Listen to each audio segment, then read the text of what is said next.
At a time when technology was limited and screens were small, these devices managed to feel personal and demanding.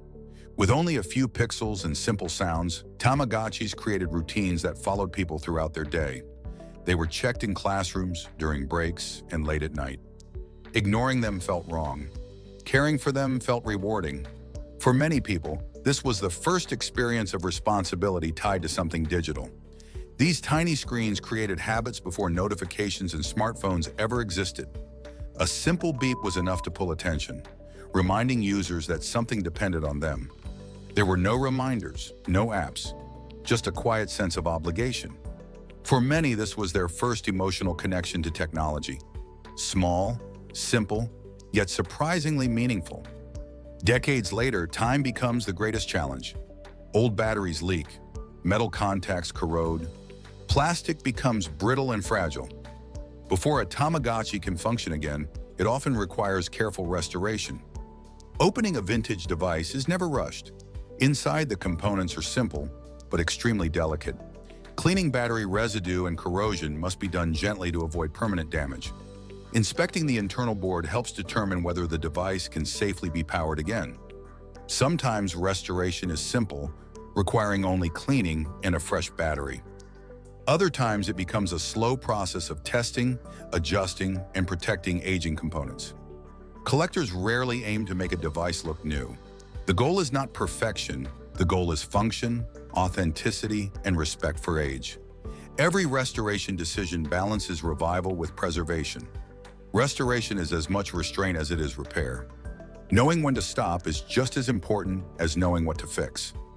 Preserving the soul of the device matters more than polishing away its history. Restoration is rarely quick. Dust and grime accumulate over decades, dulling colors and blocking electrical connections. Buttons may stick from long periods of inactivity. Screens may appear faded, dim, or lifeless. Each step requires patience and restraint.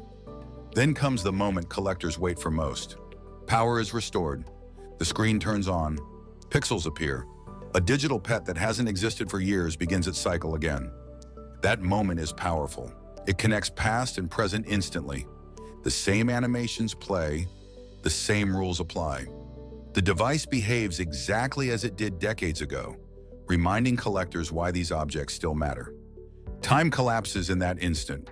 What once felt lost returns unchanged, as if waiting quietly all along.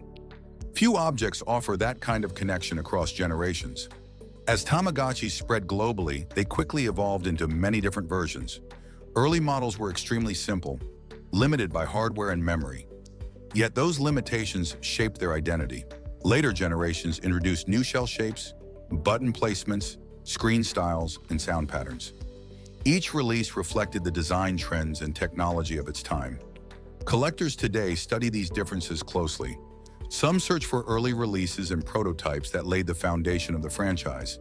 Others focus on rare color variations, special editions, or region-specific models that were only sold in certain markets. Every Tamagotchi represents a specific moment in digital history, preserved in plastic and pixels. Age plays a major role in value and character.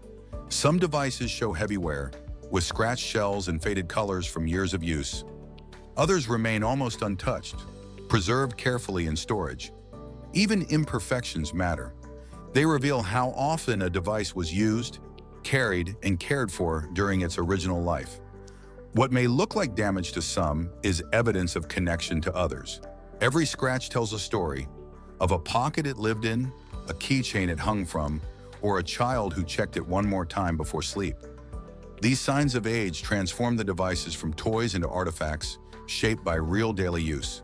Collecting and restoring Tamagotchis is about more than nostalgia. It is about preserving a forgotten chapter of digital culture.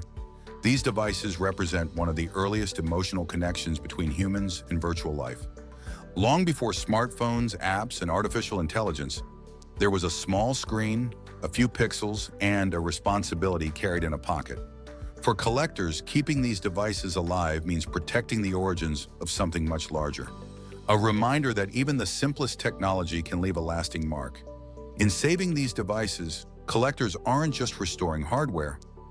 They're preserving memories, routines, and the beginning of our relationship with digital life. Thank you for watching, like, and subscribe.